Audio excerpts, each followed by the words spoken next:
உங்களை ஒன்றும் செய்ய முடியாதுன்னு நான் சொல்கிறேன், வேதம் சொல்லுது. இது வேதம் அறிவிக்கிற காரியம். இதை ஏன் நம்ப மாட்டேங்கிறீங்க? நீங்கள் பார்த்தேன்றதுனால அது பெரிய உண்மையா? அப்போ இது சொல்கிறதெல்லாம் உண்மையே கிடையாதா? நான் சொல்லுகிறேன், உங்களுடைய அனுபவங்களை குறித்து ஜாக்கிரதை உள்ளவர்களாக இருங்கள். நான் பிசாசை பார்த்தேன், அந்த பேயை பார்த்தேன், இந்த உருவத்தை பார்த்தேன், இதை பார்த்தேன், அதை பார்த்தேன்றதுனால ஒரு பெரிய காரியம் கிடையாது.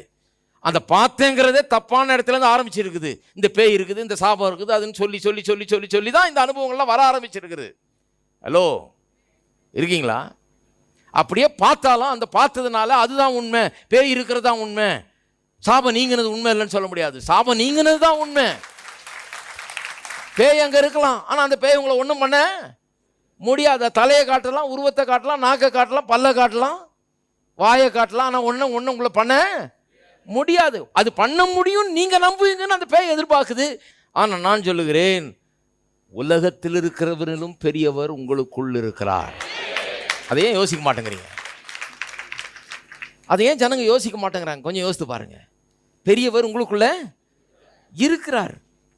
அப்போ அந்த மாதிரி ஒரு ஃப்ரீக்வன்சிலேருந்து வெளியே வாங்க. அந்த மாதிரி ஒரு எண்ணங்கள், அந்த மாதிரி ஒரு நடவடிக்கை, அந்த மாதிரி ஒரு காரியத்திலேருந்து வெளியே வாங்க. அந்த மாதிரி இதில் அதுதான் உலகம், அந்த ஆவிக்குரிய உலகம் அப்படிப்பட்ட ஒரு உலகமாக இருக்குது பாருங்க.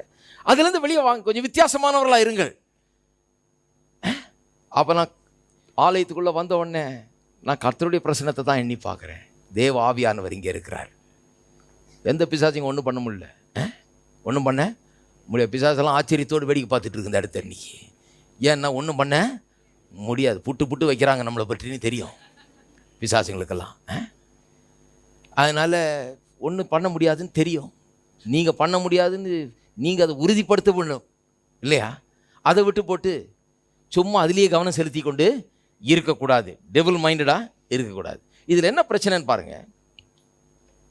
நிறைய பேர் இந்த விடுதலைன்னு சொல்லி, அல்லது இந்த கட்டுகள் அறுக்கணும், கட்டுகள் அவுக்கணும் அப்படின்னு சொல்லி போயிட்டு கடைசியில் கட்டுகள் அவுக்கப்படுறதே இல்லை பாருங்கள். இன்றைக்கி அவுத்துருவாங்க கட்டை, அப்புறம் நாளைக்கு இன்னொரு 5 வருஷம் பொறுத்து, இன்னொரு 5 வருஷம் இல்லை 5 மாதம் பொறுத்து இன்னொரு கட்டு வந்துடும்.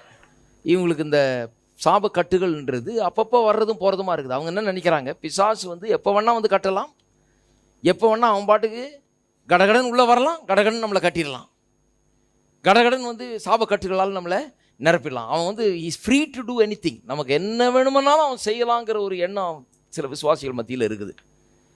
இப்போ நான் பாருங்கள், சாப கட்டுகளை அவுத்து விட்றேன்னு சொன்னால், இன்னையிலேருந்து 50 வருஷம் பார்த்தீங்கன்னா அந்த சபையில் வரிசையாக வந்துக்கிட்டே இருப்பாங்க. சாபக்கட்டு இருக்குதுங்க, போன வருஷம் வந்தங்க, அதை நீங்கள் செஞ்சீங்க, இந்த வருஷம் இந்த சாபக்கட்டை கொஞ்சம், இது இப்படியே தான் இருக்கும். இன்னும் அவங்க 30 வருஷம் விசுவாசியாக இருந்தாலும் அவங்க சாபக்கட்டை அவுத்துக்கிட்டே தான் கிடக்கணும். நம்ம அதுக்கு விடுதலையே வராது, அதுக்கு விமோச்சனமே வராது.